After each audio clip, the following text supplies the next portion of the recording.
If you're a hunter and you haven't considered adding a suppressor to your setup, let's talk about it.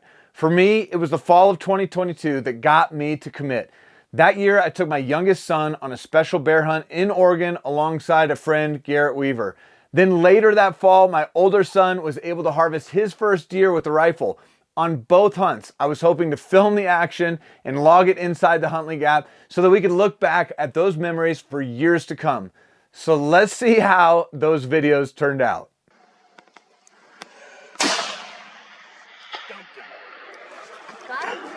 Dumped him. Reload. I can't even see. Reload. Get back on. Where is he? He's down. Did I get him? He's dead. Yes! I killed a bear! Good job, buddy. Give here. Way to stick with it, dude. Way to stick with it. Here, let's take the gun. Dude, I freaking missed the shot. I'm so shaky. Wow.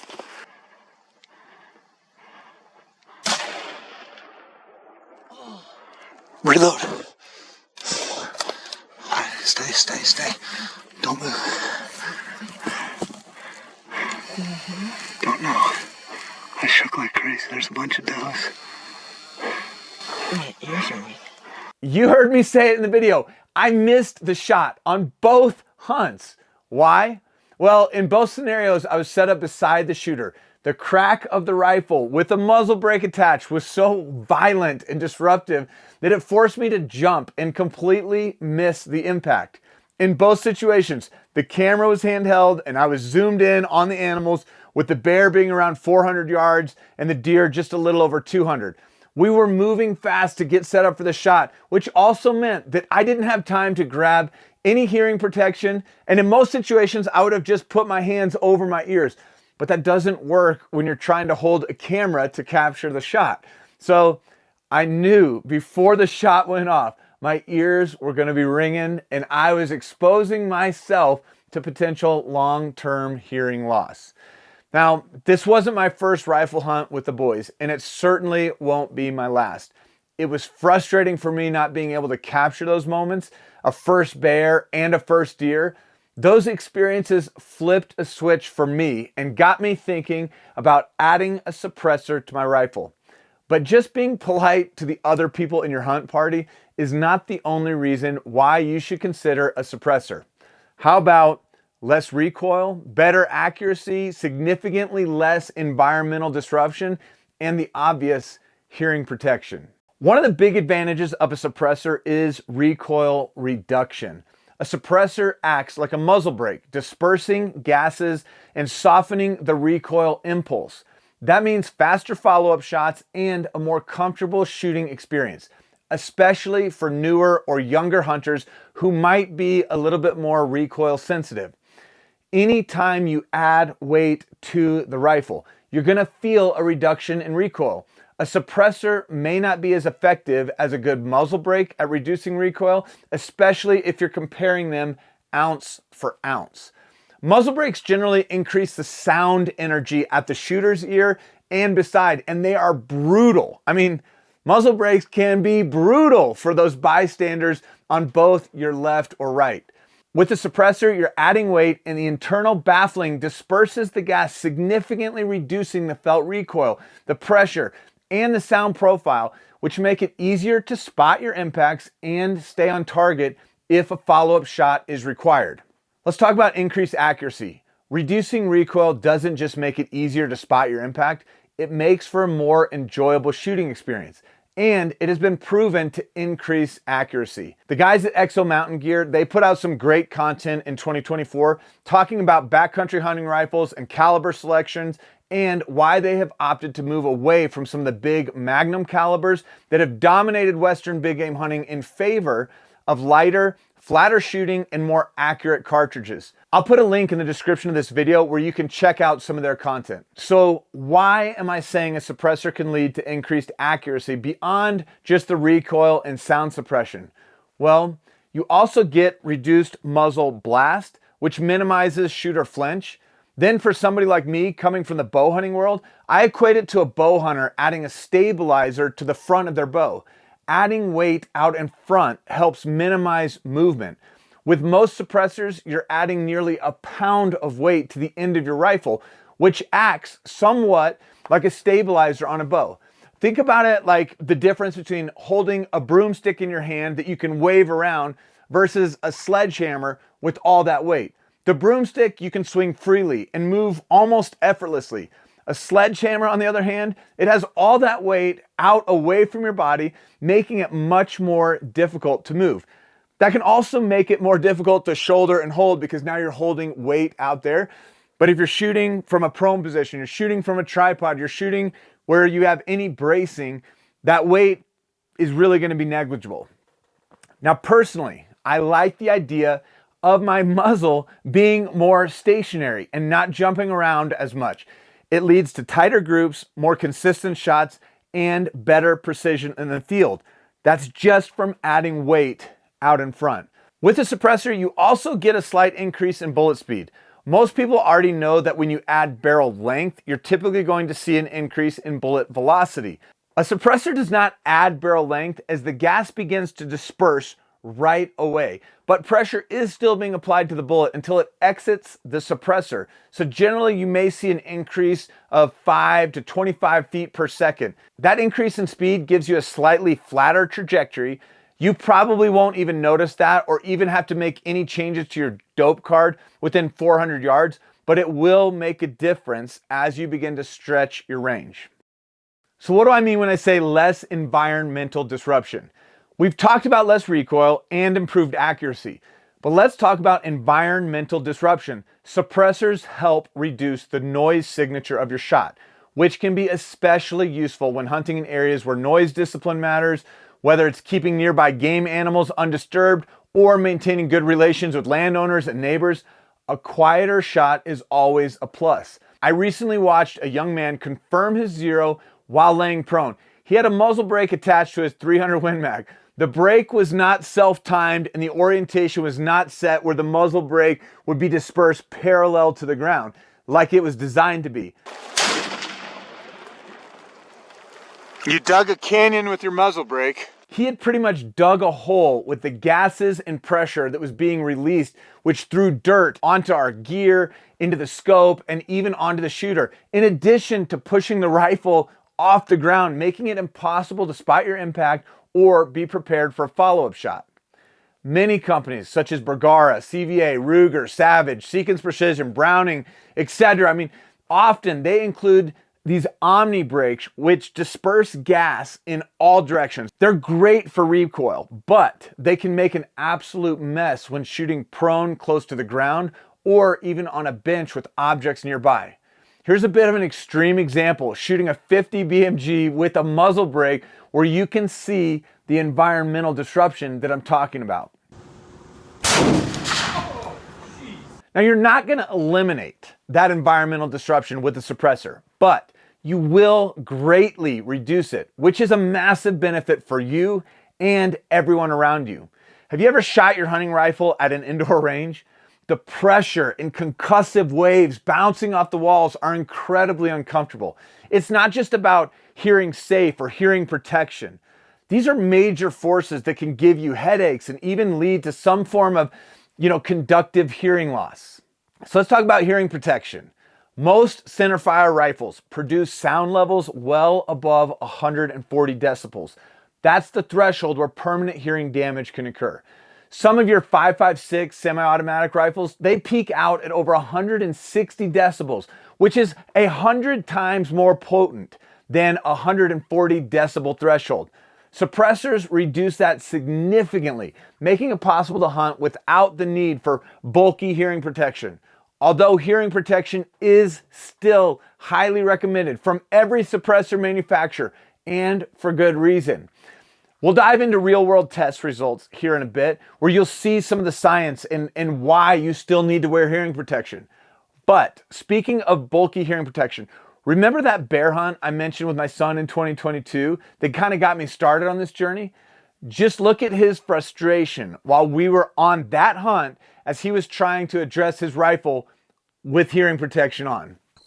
What's the issue? These. What's happening? I can't.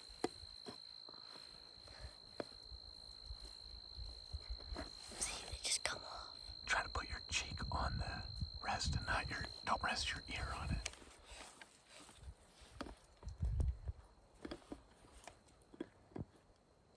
Is that any better?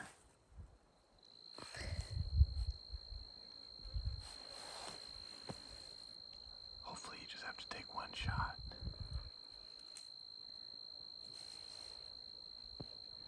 I could get your beanie, because your beanie would go over your ears and give you a little bit of hearing protection.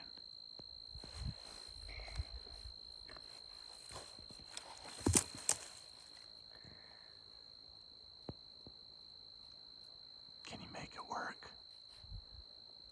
What? Can you make it work for one shot? I'll make it work. I'm sorry, bud. The struggle is real. He was so frustrated.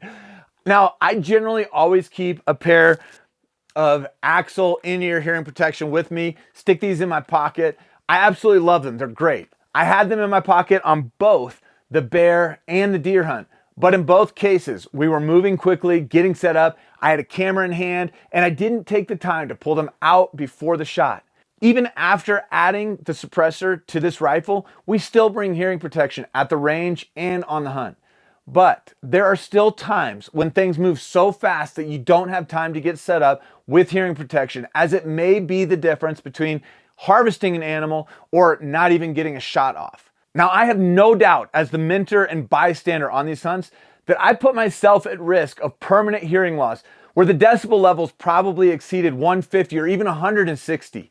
A suppressor by no means makes it silent, but it will often reduce the peak sound by 10, 20, 30 decibels, which is still right on the border of volume levels known to still cause hearing loss. Let's be honest, if you've ever fired a rifle without hearing protection, you know just how bad that ringing in your ears can be. If suppressors are so great, then why doesn't everyone have one?